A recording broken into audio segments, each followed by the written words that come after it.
बिस्मिल्लाहिर्रहमानिर्रहीम। 20 नवंबर 2024 महाराष्ट्र असेंबली का इलेक्शन है। आज मैं आप लोगों के सामने अपील करने के लिए लाइव प्रेस कॉन्फ्रेंस कर रहा हूं। आज ये स्पेशल प्रेस कॉन्फ्रेंस है पावरलूम बुनकर भाइयों के लिए। आज मैं पावरलूम बुनकर भाइयों से मेरा विज़न, मेरा लाएमल का ऐलान करने के लिए, मेरा लाएमल आप लोगों के सामने रखने के लिए मैं आज आप लोगों के सामने खड़ा हुआ हूँ। मेरे वालिद शेख रशीद साहब ने 10 साल एमएलए रहे। शेख रशीद साहब ने पावरलूम सनत के लिए काम करने का काम किया। 55 करोड़ रुपया सब्सिडी दिलाने का काम मेरे वालिद शेख रशीद साहब ने और उनके दोस्त साथी रशीद ताहिर मोमिन साहब ने, ये 2 एमएलए उस वक्त महाराष्ट्र असेंबली के अंदर थे। उन्होंने विलासराव देशमुख साहब की हुकूमत थी, लड़कर जहां किसान भाइयों को सब्सिडी दी जाती, बेनिफिट दिया जाता, तो शेख रशीद साहब और रशीद ताहिर मोमिन साहब ने भी उस वक्त असेंबली हाउस में एहतजाज किया कि किसान भाइयों को अगर आप सब्सिडी देते हो तो पावरलूम बुनकर भाइयों को भी सब्सिडी मिलना चाहिए। और दोनों ही एमएलए उनकी कोशिशों से विलासराव देशमुख साहब को महाराष्ट्र की असेंबली के अंदर ऐलान करना पड़ा कि महाराष्ट्र के पावरलूम बुनकर भाइयों के लिए भी 55 करोड़ रुपया का सब्सिडी का ऐलान उस वक्त किया गया था। आप लोगों को याद होगा कि 1995 में जब बीजेपी और शिवसेना की सरकार थी, शेख रशीद साहब सदर बल्दिया थे। उस वक्त फिक्स पावर लूम बिल की तहरीक चली थी। उस वक्त तो शेख रशीद साहब पावर हाउस के बाहर बिना कपड़े के, और उनके कई साथी उस वक्त कुर्बानी दी और उन्होंने धूप में बैठकर एहतजाज किया और एक मुश्तरका जद्दोजहद रही महाराष्ट्र के उस वक्त के लीडरान की, पावरलूम तंजीमों की। और उस वक्त तो 125 रुपया गोपीनाथ मुंडे साहब जो बिजली मंत्री थे उन्होंने ऐलान किया था। उसके बाद 1999 के बाद से मुसलसल पावरलूम बुनकर भाइयों को सब्सिडी मिलती आ रही है। 1999 से 2009 तक शेख रशीद साहब एमएलए थे और 10 साल सब्सिडी बरकरार रहना चाहिए हुकूमत महाराष्ट्र की। पावरलूम बुनकर भाइयों के लिए शेख रशीद साहब ने जद्दोजहद की। 2014 में मैं एमएलए बना, शहर की आवाम ने अपना नुमाइंदा बना के महाराष्ट्र असेंबली के अंदर भेजा। उस वक्त एनजीटी का पहला ऑर्डर जब हुआ था, जो राजस्थान के पाली बालोतरा में, वहाँ पर प्रोसेसिंग हाउस जो था, मशीनें जो थी वो मुकम्मल तौर पर स्टे आ गया था और बंद हो गई थी। उस वक्त मैं एमएलए था। यहाँ के पावरलूम बुनकर भाइयों को साथ ले जाकर वहाँ का दौरा किया और एनजीटी कोड में दिल्ली में हम खुद भी वहाँ मौजूद रहे और राजस्थान के पाली बालोतरा एसोसिएशन जो है उनके साथ में हम लोगों ने वो लड़ाई को लड़ा और उसमें कामयाबी हासिल की।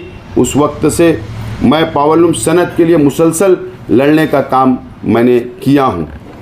मैं महाराष्ट्र असेंबली के अंदर था, उस वक्त भी बिजली सब्सिडी का मामला हो या पावरलूम के ऊपर आई हुई मंदी का मामला हो, मैंने असेंबली के अंदर आवाज़ उठाने का काम हमेशा किया हूँ।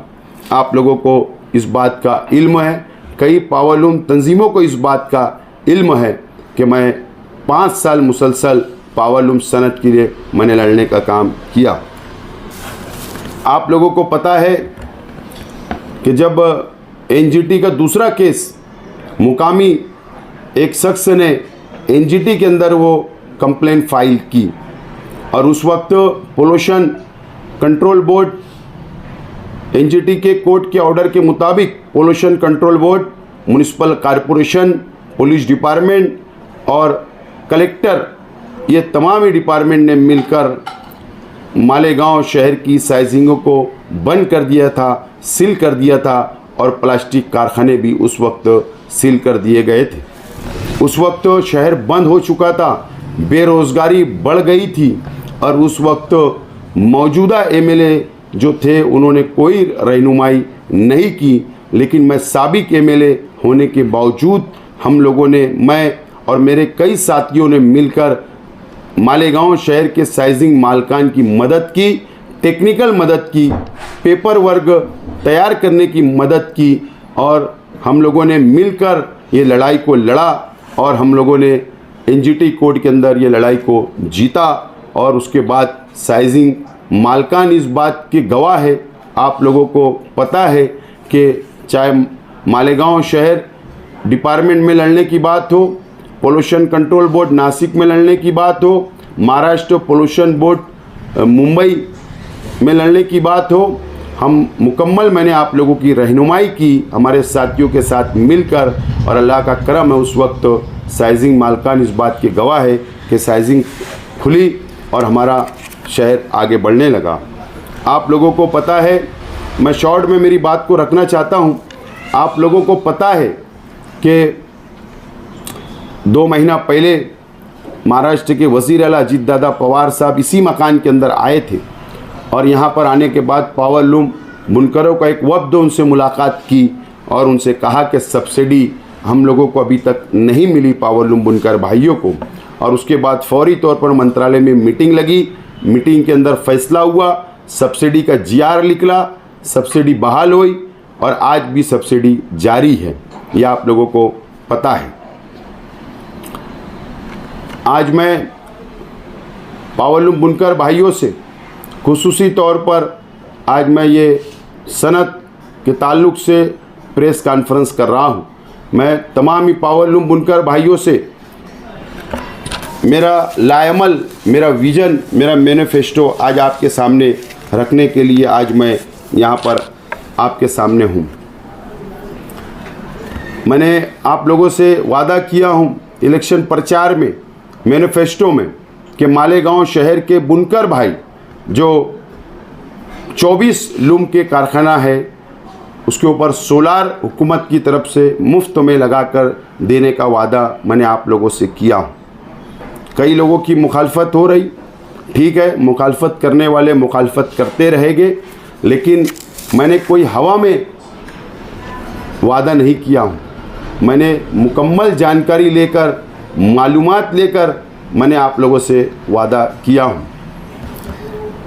मैंने प्रकाशगढ़ जो मुंबई के अंदर बांद्रा में ऑफिस है बिजली डिपार्टमेंट का, ऊर्जा डिपार्टमेंट का, मैंने वहाँ के ऑफिसरान से मैंने बातचीत किया और मैंने कहा कि 24 लूम का जो कारखाना है उस पर सोलार हमको मुफ्त में लगाना है। तो मैं वादा कर रहा हूँ, क्या ये पॉसिबल है, क्या हम ये कर सकते हैं? मैंने उनसे सवाल किया तो उन्होंने पॉजिटिव जवाब दिया। उन्होंने कहा कि अगर आप कोशिश करेंगे तो ज़रूर ये काम हो सकता है। मेरे पास दलील है। दलील इस तरीके से है कि आज 24 लूम का जो पावर बिल आता है वो पावर बिल 24,000-25,000 रुपया आता है।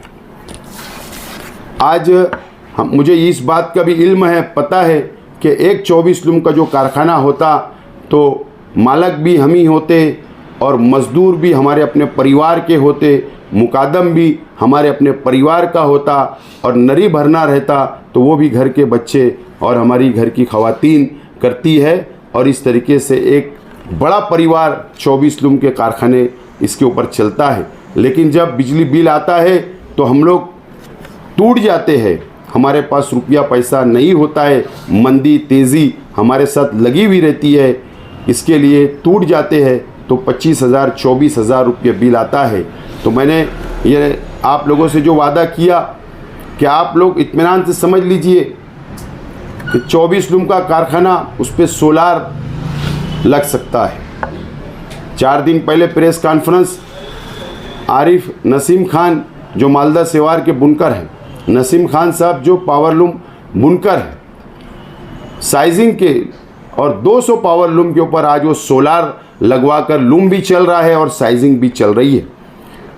और इसके ऊपर इत्मीनान से आराम से सोलार लगाने के बाद 24 घंटा पावर लूम चल सकता है।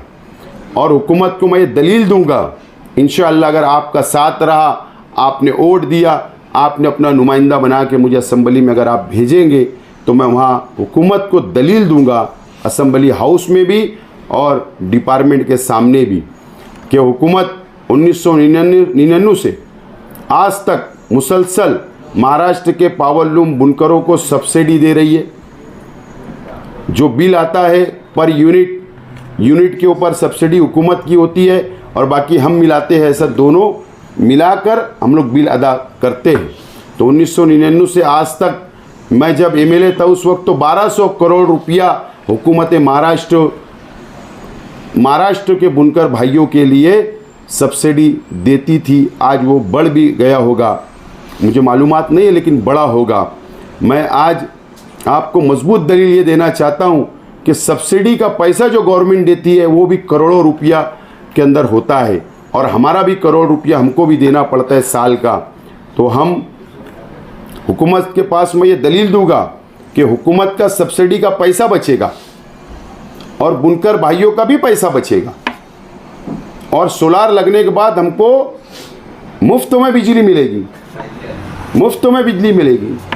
और हुकूमत एक स्कीम बनाएगी, एक कानून बनाएंगे हम हुकूमत से लड़कर, दलील देकर, कि हुकूमत मुफ्त में 24 लूम के कारखाने के ऊपर सोलार लगाए।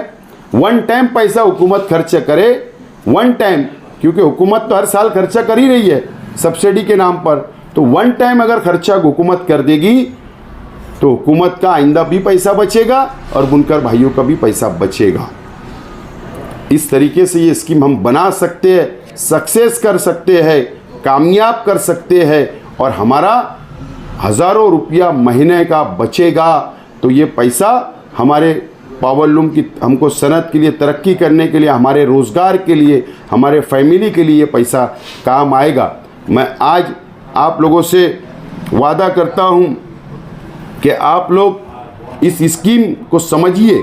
जो मैं स्कीम की बात कर रहा हूँ, जो मैं मजबूत दलील देने वाला हूँ, जो मैं आपका फ़ायदा करने वाला हूँ, मैं जो हुकूमत से लड़कर आपका स्कीम बना सकता हूँ, तो आपसे मैं अपील करता हूँ कि आप मुझे एक मौका ज़रूर दें।